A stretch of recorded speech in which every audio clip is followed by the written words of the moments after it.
Hello my dear students, कैसे हैं आप सब। आई होप आप सभी अच्छे होंगे और आपकी पढ़ाई भी बहुत ही बढ़िया चल रही होगी। आज के वीडियो में यूनिट 2 स्ट्रक्चर ऑफ एटम का एक इम्पोर्टेंट टॉपिक हम करने वाले हैं। वैसे एक नहीं, दो इम्पोर्टेंट टॉपिक हम करेंगे। आज का जो फर्स्ट टॉपिक है हमारा ब्लैक बॉडी रेडिएशन और सेकेंड टॉपिक है फोटो इलेक्ट्रिक इफेक्ट। ठीक है, तो दोनों ही इंपॉर्टेंट टॉपिक हैं आपकी एग्जाम के पॉइंट ऑफ व्यू से। ठीक है, तो प्लीज फोकस के साथ में वीडियो को एंड तक ध्यान से कंसंट्रेशन के साथ में देखना है। बिल्कुल इजीली ये जो टॉपिक है ये क्लियर होने वाले हैं आज आपको। ठीक है, विद डायग्राम के थ्रू अगर हम कोई चीज याद करते हैं तो वो ज्यादा लंबे टाइम तक हमें याद रहती है ना। और मेरा ये मानना है, मैं ये चाहता हूं कि आप लंबे टाइम तक याद रखें किसी भी चीज को जो आप इस चैनल पर आकर पढ़ते हैं, है ना। तो चलिए स्टार्ट करते हैं।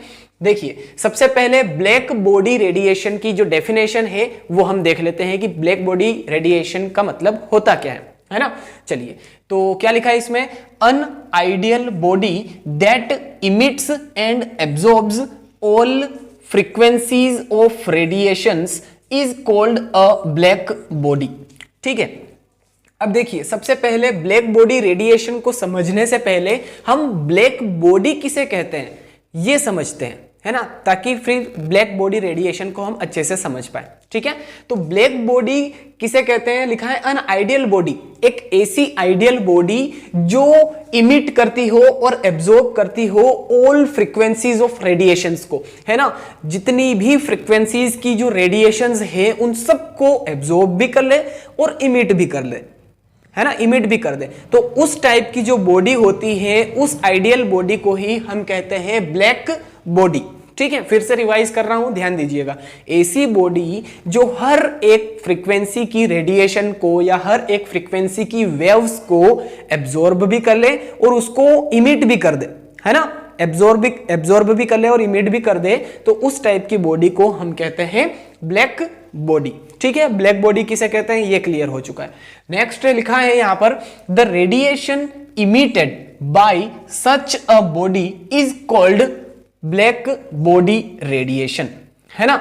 ऐसी बॉडी के थ्रू, है ना, जो ब्लैक बॉडी होती है, इस ब्लैक बॉडी के थ्रू जो रेडिएशन या जो वेव्स इमिट होती है उसे ही हम कहते हैं ब्लैक बॉडी रेडिएशन, है ना। ब्लैक बॉडी के थ्रू जो रेडिएशंस इमिट होती हैं, बाहर निकलती हैं, उसे ही हम कहते हैं ब्लैक बॉडी रेडिएशंस।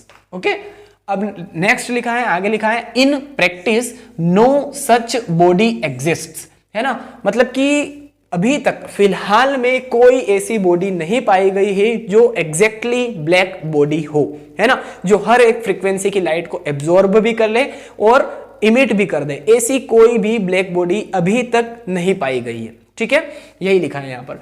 आगे लिखा है, carbon black approximates fairly closely to black body. हाँ, हम ये कह सकते हैं जरूर कि जो कार्बन ब्लैक है वो ब्लैक बॉडी के जैसे बिहेव कर सकता है ना। मैं क्या बोल रहा हूं, कर सकता है ना, होता नहीं है। कार्बन ब्लैक जो है वो ब्लैक बॉडी होती नहीं है, बट सिमिलर जो प्रॉपर्टीज है वो शो कर सकता है ब्लैक बॉडी के जैसी। ठीक है, तो कार्बन ब्लैक अप्रोक्सीमेट लिखा है यानी कि लगभग, है ना, approximates fairly closely to black body. Carbon black जो है ये ब्लैक बॉडी के जैसे बिहेव कर सकता है, एग्जैक्टली ब्लैक बॉडी नहीं होता है कार्बन ब्लैक। ठीक है, तो ब्लैक बॉडी क्या चीज है, ऐसी बॉडी जो हर एक फ्रीक्वेंसी की लाइट को एब्जॉर्ब कर दे और इमिट कर दे, तो उसे हम कहते हैं ब्लैक बॉडी। और ब्लैक बॉडी के थ्रू जो रेडिएशंस इमिट होती हैं उसे ही हम कहते हैं ब्लैक बॉडी रेडिएशंस। और प्रैक्टिस में मतलब कि हाल फिलहाल में अभी तक की ऐसी जानकारी है, ऐसी इंफॉर्मेशन है कि अभी तक कोई भी ब्लैक बॉडी नहीं पाई गई है 110%। ठीक है, पर कार्बन ब्लैक ऐसा सब्सटेंस है या ऐसी बॉडी है जो ब्लैक बॉडी के जैसे बिहेव कर सकता है ना, होता नहीं है, कर सकता है। ठीक है, अब अगर हमें ब्लैक बॉडी बनाना है तो कैसे हम बना सकते हैं। देखिए, आपकी एनसीईआरटी में भी एक डायग्राम है। हमें एक क्या करना है, एक स्फीयर लेना है ना, जो खाली हो, खोखला हो। ठीक है, ये स्फीयर लिया हमने, खाली है, खोखला है। इसके अंदर वाली साइड में हमें क्या कर देना है, कार्बन का जो लेयर है वो हमें लगा देनी है ना, ब्लैक कलर की कार्बन का जो लेयर है वो हमें लगा देना है। अब एक होल करना है, सपोज कीजिए कि ये हमने होल किया, यहाँ पे बहुत बारीक होता है, छोटा होता है, ठीक है, इतना बड़ा नहीं होता है। तो यहाँ पर हमने होल किया और इसके थ्रू हमने लाइट पास की, है ना, किसी भी फ्रीक्वेंसी की हमने लाइट पास की। तो यहाँ पर, यहाँ से हमने लाइट पास की, इधर से लाइट जा रही है, तो यहाँ एब्जॉर्ब हुई, फिर यहाँ से जो इमिट है वो होगी ये लाइट, यहाँ इमिट होने के बाद में यहाँ आई, यहाँ एब्जॉर्ब होने के बाद यहाँ इमिट हुई, फिर यहाँ, इस तरह से चलती रहती है, ठीक है। तो इस तरह से हम किसी ब्लैक बॉडी का फॉर्मेशन कर सकते हैं, ठीक है। क्लियर हुआ? ये आपकी जो एनसीईआरटी है उसमें भी एक डायग्राम दिया हुआ है, ठीक है, तो आप वहां पर भी अच्छे से समझ सकते हैं।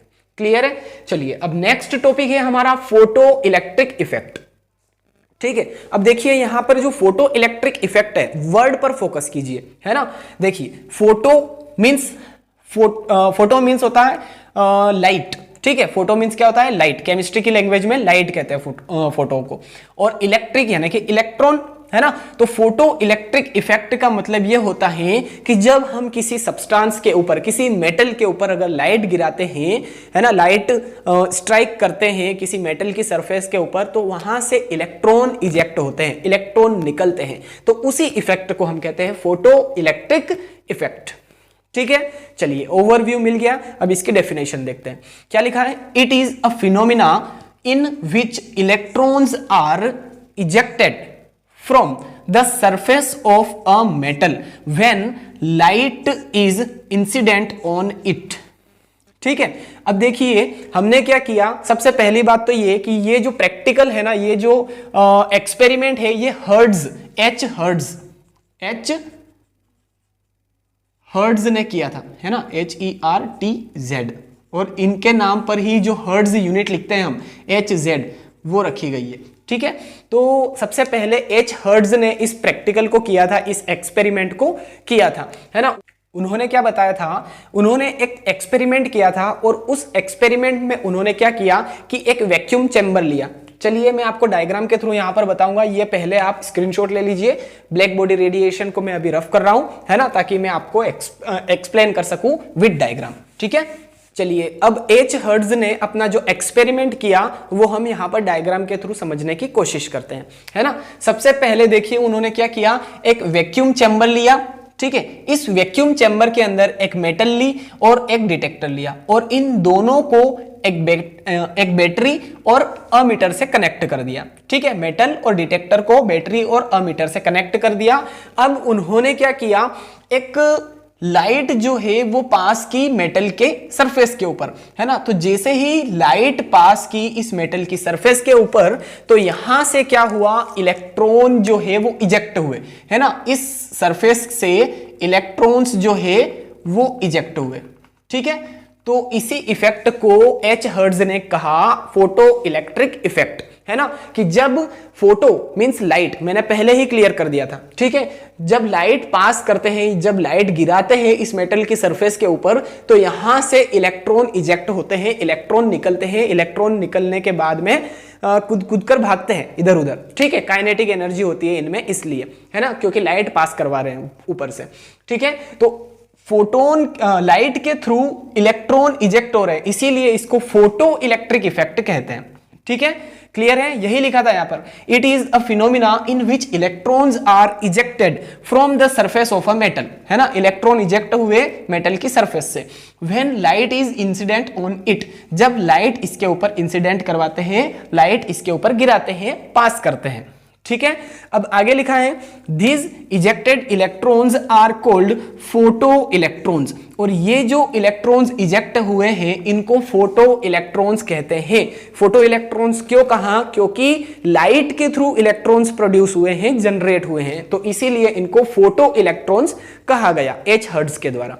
अब आगे लिखा है, the emission of photo electrons and the kinetic energy of the ejected photoelectrons is dependent on the frequency of light that is incident on the metal's surface, है ना। अब देखिए ये जो लाइट है ये भी बहुत ज्यादा इंपॉर्टेंट होता है कि कितनी फ्रीक्वेंसी का लाइट इसके ऊपर गिराया, इस मेटल की सरफेस के ऊपर, या फिर कितनी ब्राइटनेस, कितनी इंटेंसिटी है इस लाइट में, है ना, कितनी इंटेंसिटी है लाइट में, या कितनी फ्रीक्वेंसी का लाइट इसके ऊपर गिराया है, मेटल की सरफेस के ऊपर गिराया है। तो ये दो चीजें इंपॉर्टेंट होती हैं कि कितनी मात्रा में, कितने नंबर में इलेक्ट्रॉन्स, फोटो इलेक्ट्रॉन्स इजेक्ट होंगे, है ना, और उनकी काइनेटिक एनर्जी कितनी होगी। ठीक है, तो ये किस पे डिपेंड करता है, लाइट की इंटेंसिटी कितनी है, लाइट की फ्रीक्वेंसी कितनी है ना, फ्रीक्वेंसी और लाइट की जो इंटेंसिटी है उस पर डिपेंड करता है कि जो काइनेटिक एनर्जी है वो कितनी होगी इन फोटो इलेक्ट्रॉन्स की, और दूसरी चीज ये है कि फोटो इलेक्ट्रॉन का इमिशन कितना होगा, कितनी मात्रा में, कितने नंबर में फोटो इलेक्ट्रॉन्स इजेक्ट होंगे। ठीक है, क्लियर है। तो I hope photo electric effect जो है ये भी आपको अच्छे से क्लियर हो चुका है, और इसके पहले हमने ब्लैक बॉडी रेडिएशन पढ़ा, वो भी आपको आई होप अच्छे से क्लियर हो चुका है।